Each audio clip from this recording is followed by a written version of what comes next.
So, Ted, you guys did a survey regarding chasing credit card rewards, and some of the findings that came out of this survey to me blew me away and also put a fire in my belly just regarding some conversations I've had recently with clients. These people who have credit card balances not realizing that the rewards that they're getting are nowhere near as much money as the credit card company is making off their balance and the interest they're accruing on it. It's just crazy, Ted.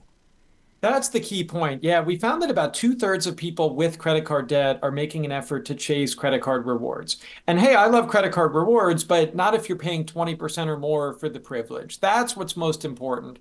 The average credit card charges a record high 20.75%.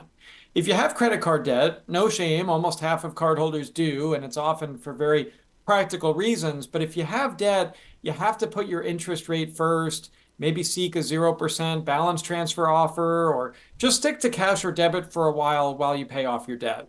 Couldn't agree with you more. The reason I mentioned in the intro to the segment here is I had a client the other day with 20 grand in credit card debt, but over 150,000 in cash. And I didn't know about it until speaking with him. I said, "What are you doing?" He said, "Well, once I pay it off, that money from my bank account is gone." And, not understanding that you're borrowing at 20% and your bank account at most is making 3 or 4. I just don't think enough people realize how detrimental these interest rates can be, Ted, in this current environment. I just don't understand why people continue to carry those balances.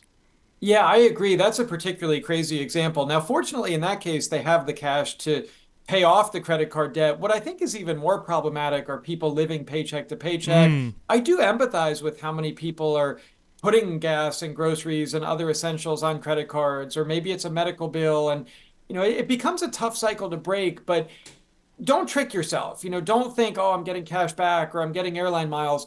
The typical rewards payout is often just 1 or 2% of the purchase amount.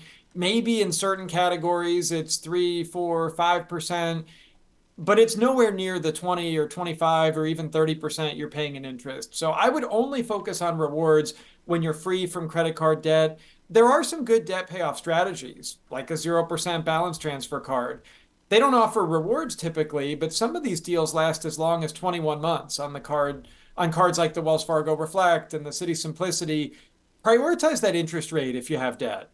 No question about it. Any other takeaways that you had from the survey was how about in terms of the demographics and generations? Anyone have more debt or more chasing of rewards than another group?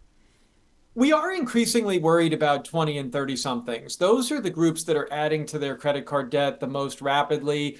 They're also the most likely to be chasing rewards. And that's the catch 22.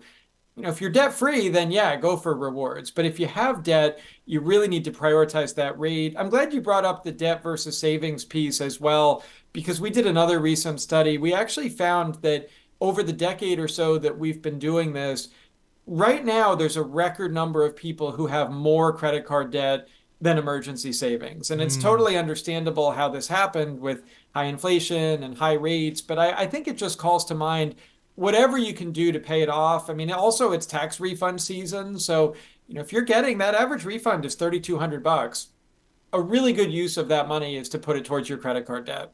Couldn't agree more. Ted Rossman from Bankrate. Ted, thanks so much for the time. No problem. Thank you.